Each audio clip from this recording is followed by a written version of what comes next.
What do cruise ships, fall foliage, and Tennessee all have in common? We're going to cover them next. Royal Caribbean's got a shakeup. High fall is the newest sweet spot for travel, and big cruise news coming out of Texas. We'll have that for you in just a second. Meet Steve and Laura, the wandering empty nesters. This is Book Pack Go, your inside look at real adventures, smart travel tips, and how to wander better. One trip at a time. Let's go.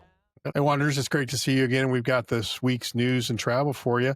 I'm Steve, one of the Wandering Empty Nesters, and you notice that Laura's changed a little bit. We have Emily joining back in the nest. Emily is one of the travel advisors, and she's sitting in for Laura today, and she's going to join us. Hello. Hello, Emily. So, Royal Caribbean finally suspends Labadee as a port call, Labadee, Haiti, until 2026. And what's interesting about this is that Celebrity did this months ago. And if you don't know it, Celebrity and Royal are the same company. But Celebrity stopped using it as a port of call about 6 months ago.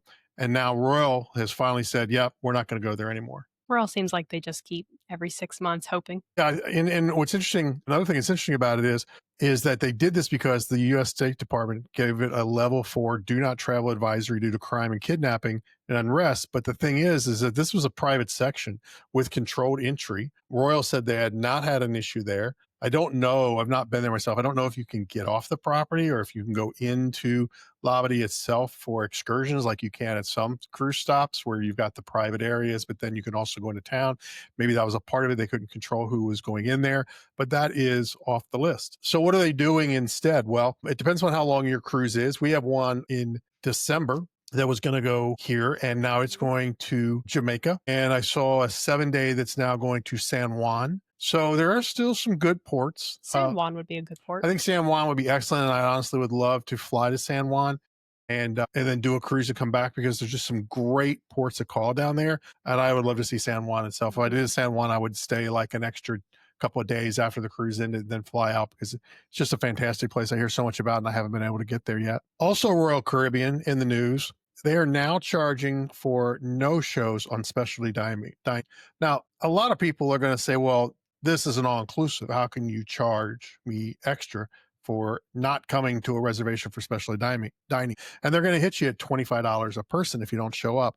But I kind of like this because, some of these fill up really quickly. And there is limited space in these specialty dining rooms. And so like you want to go somewhere on a Saturday night, but a lot of people, they put in these little placeholders. Well, we might do this on Saturday. We might do this on this day.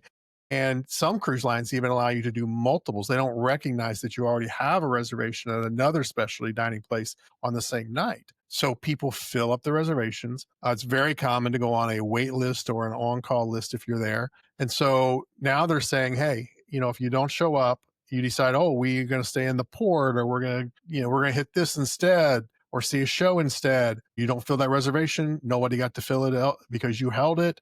They're going to charge you. And I think it's fair. I think so.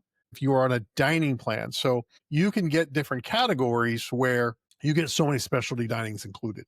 Correct. So if you get that and you can kind of still do this. And if you don't show up, they're not going to charge you. What it wasn't clear on, and this is something that actually rolled out since September 1st. So as of September 1st, this became a thing. So if you're on a Royal Caribbean cruise right now, you could face this. And I hope you're aware of it if you're on one. Hopefully that's something they announced. So my question is like, if you don't show up and you're on a plan, do you lose that specialty dining? Does it still count against you, or do you get to reapply it somewhere else and you just don't get charged? Because I think that's a little unfair because you can still do the same thing. You can still restrict people from being able to get that dining experience because you held it and chose to do something else. But it's an interesting step that a cruise line has taken. And I know some people are going to lash out at this, but I think it's fair for all. I think if you're going to commit to going somewhere, do it. I don't love that it's 24-hour notice. I think a lot can happen on your vacation that 24 hours seems a little long. I would have preferred something like 8 to 12 hours. Like if you're out in a port somewhere and you're having a great time, you're like, you know what? Let's not go back to the ship. In fact, we discovered this great restaurant. We walked by it. It smelled fantastic. We had a little sample and we want to go back. You're within the 24 hours, obviously, because you weren't in that port prior to 24 hours. And now you're facing, a penalty. I think 24 hours is a little extreme. Because so much can happen on a vacation. And if there's already a wait list, then they can move to the next person pretty quickly. Yeah, I mean, if you just don't show up, I think you deserve a penalty. Yeah. But I think, and maybe they'll adjust it as this goes. Again, this is a brand new policy. They're going to get some feedback. And we've seen Royal respond favorably to customer feedback in the past. So hopefully they look at maybe some of this and maybe say, okay, maybe 24 is too long. Let's go to 8 to 12. And I think that would This be could be a better. trial and error. I think there's going to obviously be some people that are going to be angry about it. They're going to get caught up in it. They don't really realize it. And maybe they'll adjust from there. Let us know in the comments what is your thoughts on that? You know, if you had a prepaid dining plan and or if you were unable to get a specialty dining, do you think this is fair, or do you think it's first come, first serve, and that those who are prepared win out and those who aren't, they learn from it? What are your comments? Let us know how you feel about it. So let's talk some news about Carnival. Carnival's been in the news a lot. We're only going to cover one of the news things they've been in here recently, the drink package and some other things. We're not going to cover that. We're going to do that in a different episode. But let's talk about Carnival in a good way, and that is that they are expanding the Galveston home port for 27 and 28. They're bringing the Horizon and the Spirit in there to join the Jubilee and the Breeze. And that means more itineraries are going to be going in there to Mexico, longer trips to the Caribbean and Panama Canal. I love this because for the longest time, Florida has been the place. And because of that,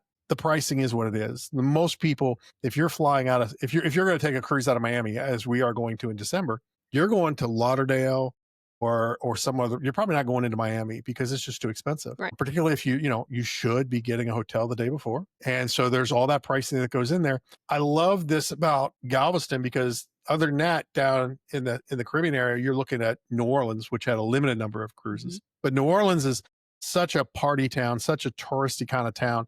I feel like their pricing, unless you were in the off season, was going to be high anyway. And we see huge differences in prices going off the West Coast to LA. Now, it's a whole different area that you're going to go to. However, the pricing is so much lower. And I'm telling a lot of people when they're looking for pricing, if you can fly to LA, I mean, flights are what they are. I don't know that an LA trip on most airlines is dramatically more expensive than, say, a Miami or a Lauderdale ticket, unless you're flying on, we can't call them budget airlines anymore, but your smaller ones. And I think Galveston's going to fall into that for you. More options is just better for the consumer. It means more pricing opportunities for us. And Galveston, beautiful, brand new cruise port. So I love this about Galveston. I love that they're becoming a true hub, and especially bringing in some of the larger ships. And I think as consumers, we just benefit from these options. Well, now that we're into September, as we go into the fall months, it is foliage season. This time of year, the fall, has always been considered kind of the off season. Prices are reduced, and I think that came about from the warm weather places, but it's kind of become a hot spot all on its own. And that's because people want to see the change of seasons. They want to see the leaves. They want that comfortable, mild weather instead, because it's been hot everywhere. So when you're able to go somewhere and go out in a light coat, it's just even better to experience it because you're going to spend more time outdoors. I was just looking at a very well-priced weekend in Jackson Hole, Wyoming, early November. And that's a great time in Wyoming because it snows really fast. It does. You're going to get heavy snow. It seems if you're not a skier, you want to get in and out of Wyoming by the end of November. Yes. But Bloomberg looked at places around the world that you can go. New York was listed, London, Rome, the Greek Isles, Canary Isles. These are great places to go in the fall, but this was a big one. Travel and Leisure named someplace close to our heart as the #1 foliage destination in the U.S., and that is the Great Smoky Mountains. Of course, that makes sense. So it is. If you live in this area, you probably go there at least twice a year. And we all know that it gets a little crowded down there during fall. You got to pick and choose your times. Maybe don't go during a car show if you don't want to be a part of the car show. I can confirm that is busy. The roads come to a stop. But when you get up into the mountains, and they listed some of my favorite places, the scenic overlook in Gatlinburg, Rainbow Falls, and my ultimate favorite, Cades Cove. Can't say I remember Cades Cove. Cades Cove is such a great place. It's about 45 minutes from Gatlinburg. Okay, I don't think I've been to that one. And it's the one where I think you probably have, and you just don't remember. It's like this 10-mile loop, and you can kind of go through there real slow in your car, get your windows down. If you're in a van, the doors are open, and the animals are just coming out. You just kind of drive into the animals. What's interesting, it doesn't happen during this time of year, but if you go not in the fall, even though I know we're talking about fall season, there is a period of time on Wednesdays where they shut it off to vehicle traffic, and you can make that loop on a bike, and we've done it on bikes. I remember you doing that. It's fabulous. It's just so exciting when something close to you gets named as the number one place. Also, though, it's kind of not great. You want to gatekeep it. Exactly, right? I don't want that place to be that popular. I mean, look, folks, we're happy to book this for you, but maybe don't go at the same time. Look, you're all going to go. It's great Christmas time, like the cruise ships and that. Everybody starting in December kicks off all their decorations. Well, places like this do too. Wonderfully, beautifully. Yeah, and you've got the lights that are down the streets and the displays, and it's a fantastic place to visit. I love it that it's number one, and I know that it's going to get a little bit busier. And if a lot of you are sitting going like, I don't know where this is, like I mean, we heard of the Great Smoky Mountains, but where is Gatlinburg? Pigeon Forge is something Sevierville, but I'm going to drop it. I'm going to drop this pin, and everybody's going to know where this is now, and that's Dollywood. Of course. Dolly Parton's Dollywood. It has been rated at times higher than Disney for family-friendly places to go. And I don't think it's as busy as when you go to Disney. It is. Well, no, it's not probably as busy as Disney, but also it doesn't cost you, an arm and a leg to go there. I mean, I'm not saying they're giving it away, but it's still in the achievable for family of 3 to 5 to take the kids, ride some rides, see some shows, see some quality entertainment in a really nice area. I don't want to say she put it on the map as far as where we live, but I think she put it on the map for the rest of the country. So if you didn't know where this was before, I think you probably have an idea about it now, but you've definitely heard of Dollywood. Even if you didn't know specifically where it is, now you know those two things are related. Check it out. And if you haven't, we'll gladly send you. Yeah, let us, if you're interested in that kind of place, let us know. We're happy to set you up and get you sent down there, find you the best deals. And, I think that's a great point, because when you're going to a place like this, and we've talked about it can be busy. I'm talking about a place that you really want to see, and it's 45 minutes away. And I've named some other places, the Overlook and that. And you're like, how do I find where all these things are? Well, obviously you want to go to your advisor who has experience and who can, if they haven't been there in a while, like you didn't remember going to Cades Cove, maybe you were a little bit younger, you didn't drive there, but you have the resources to lean into other advisors and say, hey, I kind of heard of this. What's the best time to go here? And it just makes it easier for us to make that trip for you more memorable, because you're not worn out from doing all the research, and you're not disappointed because you thought you were planning something and you get there and it's not that thing. So, your advisors can definitely help you out with any of these things. It's definitely one of those slow down vacations, because the other reason you want to look at this kind of travel during the fall is we're about to hit the holidays. So we all know how hectic the holidays are. And if you want to just kind of like take a breath, build yourself up, get yourself rested to attack the holidays, this is the kind of thing that really kind of resets you. And then, of course, we're happy to help you with those getaways to a resort or a cruise after the holidays so you can recover from them. When all 50 of your family members are in your kitchen, you want that weekend getaway? Before or after? After. Oh, for sure. Absolutely. So if you're thinking about taking your own fall trip, or that's what we're here for, finding the right fit for you, the right time and the right deal. So all you have to do is show up and enjoy. Thanks for being with us today. We look forward to seeing you again. Stay Wanderworthy. Thanks for spending a little time with us today.